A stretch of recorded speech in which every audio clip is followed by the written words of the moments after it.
आदरणीय राजसाहेब ठाकरे यांना वंदन करून बोलतो. आदरणीय व्यासपीठ, जमलेल्या माझ्या सर्व ठाण्यातील बंधू आणि भगिनींनो, खरं तर आजच्या सभेची सुरुवात मी सन्माननीय राजसाहेब ठाकरे यांच्या मनापासून आभार मानून करीन. मला सन्माननीय साहेबांनी खूप प्रेम दिलं. आत्तापर्यंत मागच्या 18 वर्षाच्या माझ्या राजकीय कारकिर्दीत एका चाळीत राहणाऱ्या मुलाला आज या व्यासपीठावर आणून उभं केलं आणि हे फक्त सन्माननीय राजसाहेब करू शकतात, इतर कोणीही करू शकत नाही आणि कुठल्या राजकीय पक्षात असं घडलेलंही नाही. सन्माननीय राजसाहेबांचं माझ्यावर खरंच प्रेम आहे. माझी तिकीट जाहीर केली ती कल्याणच्या व्यासपीठावर. माझे साहेब फॉर्म भरायला आले आणि आज पहिल्या सभेला देखील साहेब ठाण्यात येत आहेत. ठाण्यावर सन्माननीय राजसाहेबांचं विशेष प्रेम आहे, बहिणींचं प्रेम आहे. जेवढं प्रेम साहेब आमच्यावर करतात तेवढंच प्रेम आम्ही देखील साहेबांवर करतो आणि खात्रीने सांगतो साहेबांना की साहेब, या वेळेला ठाणे शहराचा आमदार हा तुमचाच असेल आणि तुमचाच असेल. आणि हे कुठल्याही पोकळ भाषणासाठी म्हणून मी करत नाही आहे. मी आणि माझ्या सहकार्याने मागच्या 5 वर्षात जे काम केलं आहे ना ठाण्यामध्ये, ते सर्व ठाणेकरांनी डोळ्यांनी पाहिलेलं आहे. आम्ही सर्वप्रथम मागच्या वेळेला ज्या 73,000 लोकांनी आम्हाला मतदान केलं, त्या 73,000 लोकांसाठी आम्ही ठाण्यात मागच्या 5 वर्षात जीवाचं रान करून काम केलं. या 5 वर्षात आम्ही विविध आंदोलनं केली, विविध कार्यक्रम केले. आम्ही या ठाण्यामध्ये मागच्या 5 वर्षामध्ये ठाणे पालघर या भागामध्ये काम करताना आत्तापर्यंत 2 ते 2,500 आदिवासी मुलींची लग्न ही मी केलेली आहेत. त्याच्यासोबत जवळजवळ 300 ते 350 ठाणेकरांचे, वयोवृद्ध ठाणेकरांच्या मोतीबिंदूंच्या ऑपरेशन्स आपल्या माध्यमातून करण्यात आलेले आहेत. मुली शाळेत जाव्यात. मोकाडा भागामध्ये शाळा लांब असल्यामुळे मुली शाळेत जात नव्हत्या. मुली शाळेत जाव्यात यासाठी जवळजवळ 300 ते 350 सायकली मुलींना दिल्या आणि एकच अट होती, जर तुम्ही शाळेत नाही गेलात तर तुमची सायकल काढणार. आज त्या सर्व मुली रोज शाळेत जातात. आपली पुढची पिढी जव्हार मोकाडा भागातून अशा प्रकारे तयार होते. आम्ही एवढंच केलं नाही तर आम्ही अनेक आंदोलनं केली. 4,000 मागच्या वेळेला गावदेवी मैदानमध्ये मी रक्त संकलित करण्यासाठी एक मोहीम राबवली. त्या मोहिमेला 4,000 रक्ताच्या बाटल्या आपल्या ठाणेकरांनी जमा केल्या होत्या आणि त्याचा उपयोग त्यावेळेला मिलिटरीसाठी झाला होता. आपण मिलिटरी कोट्यासाठी त्या सर्व रक्ताच्या बाटल्या आपण दिल्या होत्या. आपण दरवर्षी कोकणात 8,000 माणसं मोफत पाठवतो. गणपती हा कोकणाचा सगळ्यात मोठा सण आहे आणि कोविडच्या काळामध्ये आपण त्याची सुरुवात केली होती. त्यावेळेला कोकणात जायला गाड्या नव्हत्या. लोकांची घरं बंद पडली होती. घरात गणपती आणायचा होता, जायचं कसं हे लोकांना कळत नव्हतं. त्यावेळेला मी जवळजवळ 128 बसेस कोकणामध्ये सोडल्या आणि त्या वर्षापासून जी सुरुवात केली आहे ती यावर्षी देखील आपण जवळजवळ 8,000 ठाणेकर आपण मोफत कोकणात पाठवले आणि ही आम्ही आमची जबाबदारी मानतो आणि म्हणून हे कार्य आम्ही सतत चालू ठेवलेलं आहे. मागील अनेक वर्षापासून आम्ही ठाण्यात खूप सारे आंदोलनं केलेली आहेत. सगळ्यात महत्त्वाचं आम्ही आंदोलन केलं होतं ते ठाण्यामध्ये कळवा हॉस्पिटल इथे दर दिवशी बातम्या यायच्या की 70 लोकं मेली, 80 लोकं मेली, 90 लोकं मेली. याच्यावर मी व माझ्या इतर पक्षाने खूप मोठं आंदोलन उभं केलं आणि ज्या वेळेला आंदोलन आमचं सुरू होतं त्यावेळेला आम्हाला एक गोष्ट कळली की ही सगळी ज्या मृत्यू होत आहेत ह्या निष्काळजीपणामुळे होतात. आणि त्यावेळेला आमच्या आंदोलनाच्या नंतर आज तगायत अशी एकही बातमी आली नाही की कळवा हॉस्पिटलमध्ये 30 लोकं मेली आणि 40 लोकं मेली. मला असं वाटतं की ह्या ज्या गोष्टी आहेत या आम्ही सातत्याने लोकांसमोर मांडतोय, लोकांसाठी जातोय. जेव्हा कधी रात्री 12, 1, 2 वाजता लोकांनी जरी आम्हाला कॉल केले तरी आम्ही हॉस्पिटलला जातो, लोकांसाठी काम करतो. निवडणुकीच्या तयारी करायला लागल्यापासून अनेक ठिकाणी आम्ही फिरतोय. प्रचाराच्या दरम्यान जवळजवळ निलखंडपासून, आमच्या कॉस्मॉसपासून, हिरानंदानी असेल, आमचं ब्रह्मांड असेल, या सर्व भागात आम्ही ज्यावेळेला फिरत होतो त्यावेळेला अचानक एक सकाळी मला कॉल आला आणि मला त्यांनी सांगितलं, ब्रह्मांडची काही लोकं होती, मला आजही आठवतंय, शेळके साहेब, ACP शेळके साहेबांचा मला फोन आला आणि म्हणाले, अविनाश, अरे आमच्या घरासमोर मागचे 9 दिवस झाले कचरा उचललाच जात नाही आहे. आणि ही गोष्ट ज्यावेळेला रवी मोरेंनी आणि मला कळली, आम्ही ताबडतोब कुठल्याही गोष्टीचा विचार न करता तिथे गेलो. मी ब्रह्मांडला गेलो, मी हिरानंदानीला गेलो आणि मला बघितल्याच्या नंतर असं वाटलं की चला, ब्रह्मांड आणि हिरानंदानी सारख्याची जर ठिकाणाची जर ही परिस्थिती असेल तर उर्वरित ठाण्याची काय परिस्थिती असेल. प्रत्येक बिल्डिंगच्या बाहेर किमान 25 डबे कचऱ्याचे भरले होते आणि मागच्या 9 दिवसापासून ते कचऱ्याचे डबे कोणी उचलत नव्हतं. आम्हाला ही गोष्ट कळाली. मी आयुक्तांना फोन केला. म्हटलं, आयुक्त साहेब, अशी अशी घटना तुमच्या घरापासून 5 मिनिटावर घडतीये. जर आज दुपारपर्यंत हे डबे उचलले गेले नाही तर हे डबे मी उचलीन आणि हे उचलून तुमच्या घरासमोर ठेवीन. रात्री 1 वाजेपर्यंत काम चालू होतं. रात्री 1 वाजता ब्रह्मांड आणि हिरानंदानीतला सगळा कचरा उचलला गेला होता. आणि मला वाटतं हे ब्रह्मांड आणि हिरानंदानीकर नीट तुम्हाला सगळे सांगू शकतील त्याची त्यावेळेला गरज काय होती. कारण त्यावेळेला त्या कचऱ्याचा वास हा प्रत्येक घरापर्यंत पोचत होता. आणि आमच्यानी आम्ही त्यासाठी पाठपुरावा केला. ते झाले. त्यानंतर आम्ही हिरानंदानी आणि ब्रह्मांडवासियांना आयुक्तांना भेटायला घेऊन गेलो. तिथल्या पाण्याचा प्रश्न होता. पाण्याचा प्रश्न आम्ही आयुक्तांना सांगितला. आयुक्तांनी त्या क्षणाला मला शब्द दिला की दिवाळीनंतर हिरानंदानी आणि त्या पट्ट्यातल्या भागांसाठी मी 75 MLD पाणी हे नवीन देईन आणि जेणेकरून तिथल्या भागाचा पाण्याचा जो प्रश्न आहे तो संपून जाईल. परवा देखील आम्ही ठाण्यातल्या भास्कर कॉलनीमध्ये फिरत होतो. ठाण्यातल्या भास्कर कॉलनीमध्ये फिरत असताना अभिजित पानसे साहेब माझा प्रचार करत भास्कर कॉलनीत फिरत होते.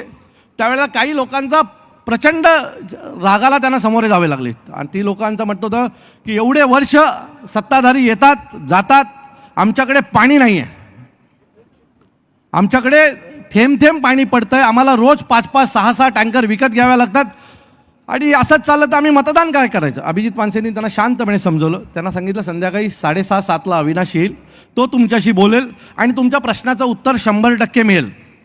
मला अभिजित पानसे साहेबांचा फोन आला, तू तिथे जा, कुठल्याही परिस्थितीत जा, सगळं काम बंद कर, पहिलं तिथे जा. मी तिथे गेल्याच्या नंतर संध्याकाळी मी त्यांना भेटलो आणि संध्याकाळी भेटल्याच्या नंतर मी त्यांना भेटलो, ऐकलं, त्यांची बडबड चालू होती, त्यांचा राग होता, ते सगळ्या गोष्टी मला सांगत होते. मी त्यांना म्हटलं, तुम्हाला अपेक्षित काय माझ्याकडनं. मला म्हटले पाणी आलं पाहिजे. मी तिथनंच संबंधित अधिकाऱ्याला फोन केला. 24 तासाच्या आत 2 नवीन लाईन पाण्याच्या टाकण्यात आलेल्या आहेत. तुम्ही जाऊन तिथे त्यांना विचारू शकता. सो जे काम मला करावं असं वाटतंय ते आम्ही करतो. मध्यंतरी काळात माझं एक मोठं ऑपरेशन झालं. माझं ऑपरेशन झाल्याच्या नंतर एक 1.5 महिन्याच्या नंतर ठाणे टोल नाक्यावर 5 रुपयाने पुन्हा टोल वाढणार अशी एक बातमी आली आणि मी पूर्ण अस्वस्थ झालो. बोला, आमचे साहेब मागचे 12 वर्ष टोल बंद व्हावा यासाठी भांडतायत आणि पुन्हा 5 रुपये टोल वाढणार आहे. बोले काय मजाक लावले की काय. आम्ही बोला आता आंदोलन उभं करायचं, ते टोल बंद झालं पाहिजे म्हणून उभं केलं पाहिजे.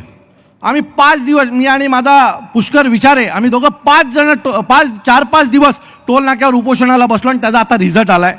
ठाणे टोलमुक्त झालेला आहे. आणि हे टोलमुक्त होण्यासाठी सन्माननीय राजसाहेबांनी 12 वर्ष, आमच्या महाराष्ट्र सैनिकांनी 12 वर्ष आंदोलनं केली आणि त्या आंदोलनाचा रिझल्ट आहे की आज ठाणेकर पूर्णपणे टोलमुक्त झालेला आहे. आणि याचं संपूर्ण श्रेय हे फक्त आणि फक्त सन्माननीय राजसाहेबांचं आहे. आज आमच्या मध्यवर्ती कार्यालयात अनेक लोक येतात. दिवसभर मध्यवर्ती कार्यालयात लोकांची रांग लागलेली असते. कोणाच्या पगाराचा प्रश्न असतो, कोणाच्या लाईटच्या बिलचा प्रश्न असतो, कोणाच्या कौटुंबिक विषय असतात आणि या सर्व प्रश्नांवर आम्ही काम करतो. अनेक लोक आमच्याकडे येतात आणि आम्ही त्यांची कामं करण्याचा प्रामाणिक प्रयत्न असतो. मी खात्रीने सांगतो, कोणीही चेक करा, या ठाण्यात, या संपूर्ण ठाणे जिल्ह्यामध्ये अनेक मंत्री आहेत, अनेक आमदार आहेत, अनेक खासदार आहेत, पण सगळ्यात जास्त लोकांची गर्दी ही महाराष्ट्र नवनिर्माण सेनेच्या कार्यालयात असते. कारण त्यांना पूर्ण विश्वास आहे की या कार्यालयात सन्माननीय राजसाहेबांचे कार्यकर्ते बसतात आणि ते लोकांना न्याय देण्याचं काम प्रामाणिक करतात. आम्ही हे सगळं करताना अनेक वेळेला आम्हाला अडचणी येतात, अनेक गुन्हे आमच्यावर दाखल होतात. हे गुन्हे दाखल होत असताना आमच्या कुटुंबाला पण याचा खूप त्रास होतो. मागच्या वेळेला मी कोविडच्या काळात 700-800 सिस्टर्स ज्या बाहेर गावावरनं आल्यावर त्यांना अचानक कामावरनं काढली आणि त्याच्या विरोधात मी ज्यावेळेला आंदोलन उभं केलं त्यावेळेला मला जेलला पाठवलं ह्या लोकांनी. तरीसुद्धा मला एक आनंद होता की मी जरी जेलला गेलो असेन तरी त्या 700-800 पुरी पुन्हा कामाला लागल्या होत्या. सो मला असं वाटतं की जर माझ्यावर एखादा गुन्हा पडून जर लोकांचे प्रॉब्लेम सॉल्व्ह होणार असतील तर असे गुन्हे मी नेहमी घ्यायला तयार आहे. आणि आमचे आमदार स्वतःची प्रतिमा अतिशय उत्तम आहे हे दाखवण्यासाठी त्याने निवडणूक आयोगाला एक आता ॲफिडेव्हिट दिला आणि त्या ॲफिडेव्हिटमध्ये त्यांनी मोठ्या अक्षरात लिहिलं की माझ्यावर कुठल्याही प्रकारचा गुन्हा नाही. आणि विरोधक काय गप्पा बसणार आहेत का. ज्या वेळेला विरोधकांनी याची शोध काढला तर आमच्या आमदारांवर देखील गुन्हे होते आणि खूप लांबचे नव्हते. 2021-22चे गुन्हे होते.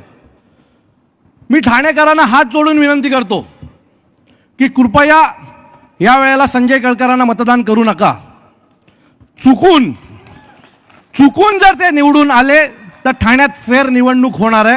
कारण त्यांचा अर्ज आता जरी सत्तेच्या दबावाखोटी मान्य झाला असेल तरी सुप्रीम कोर्ट किंवा हायकोर्ट हा अर्ज मान्य करणार नाही. कारण त्यांनी त्यांचा अफिडेविट चुकीच्या पद्धतीने खोट्या पद्धतीने भरलेला आहे. त्यामुळे जरी चुकून निवडून आले तरी तिथे फेर निवडणूक होणार एवढं तुम्हाला नक्की सांगतो.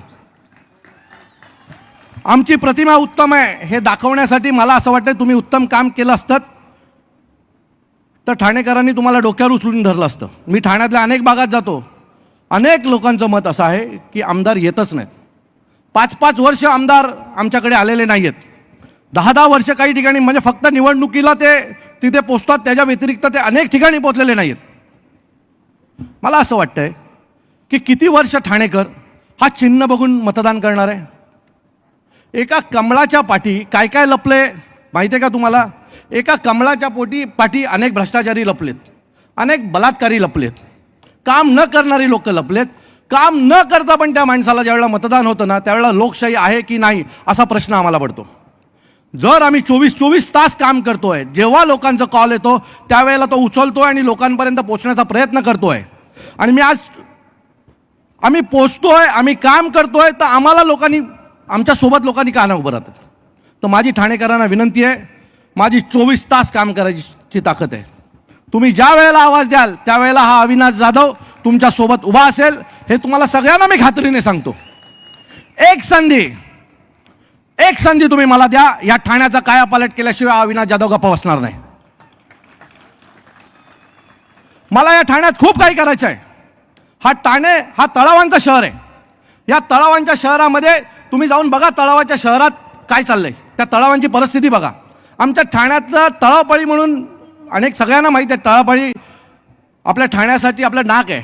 त्या तळापाळीला मला दुबईला जे फाउंटन शो होतं ना तसं फाउंटन शो आपल्या तळापाळीला आणायचं आहे. प्रत्येक ठाणेकराला गर्व वाटलं पाहिजे की माझ्या मुलाला मी तिथे फिरायला घेऊन गेलो पाहिजे. एखाद्या नातेवाईकाला फोन करून सांगितलं पाहिजे सुट्टीत आमच्याकडे काय आहे ते दाखवतो. मला ठाण्यात स्वतःचं पाण्याचं धरण करायचं आहे. आजही आम्ही पाणी हे दुसऱ्या MMRDA किंवा दुसऱ्या महानगरपालिकेकडनं विकत घेतोय. आम्हाला आमच्या हक्काचं पाण्याचं धरण करायचं आहे. तुम्ही मला साथ द्या. पुढच्या 6 महिन्यात धरणाच्या कामाची वीट नाही रचली तर अविनाश जाधव नाव बदलून टाकीन. मी ठाण्यात काय हवंय याच्यासाठी ठाण्यातल्या अनेक लोकांना भेटलो. मी डॉक्टर बेडेकरांना भेटलो. मी आमच्या ठाण्याचे अनेक कवींना भेटलो. मी अनेक ज्येष्ठ मिलिंद बल्लाळ साहेबांना भेटलो. अनेकांना भेटलो. म्हणजे या मागच्या महिन्याभरात ज्या वेळेला सन्माननीय राजसाहेबांनी मला निवडणूक तयारीला लाग असं सांगितलं तेव्हापासून आतापर्यंत जवळजवळ 500-550 लोकांना ठाण्यातल्या भेटलो आणि त्यांना विचारतोय मी की तुम्हाला ठाण्यासाठी काय हवंय. आणि त्यांच्या मागणीवरून मी माझ्या सन्माननीय राजसाहेबांच्या पुढच्या सभेमध्ये आमचा जाहीरनामा ठेवू आणि जे ठाणेकरांना अपेक्षित आहे तेच या ठाण्यात घडेल आणि तीच ठाण्याच्या विकासाची वीट आम्ही नक्की राखू. मी तुम्हाला एक गोष्ट सांगतो. दहीहंडी सण ज्या वेळेला बंद होत होतं ना त्यावेळेला हे हिंदू सणांच्या पाठी लागणारी काही लोक आहेत ना त्यावेळेला सन्माननीय राजसाहेब दहीहंडी मंडळांच्या सोबत उभे राहिले.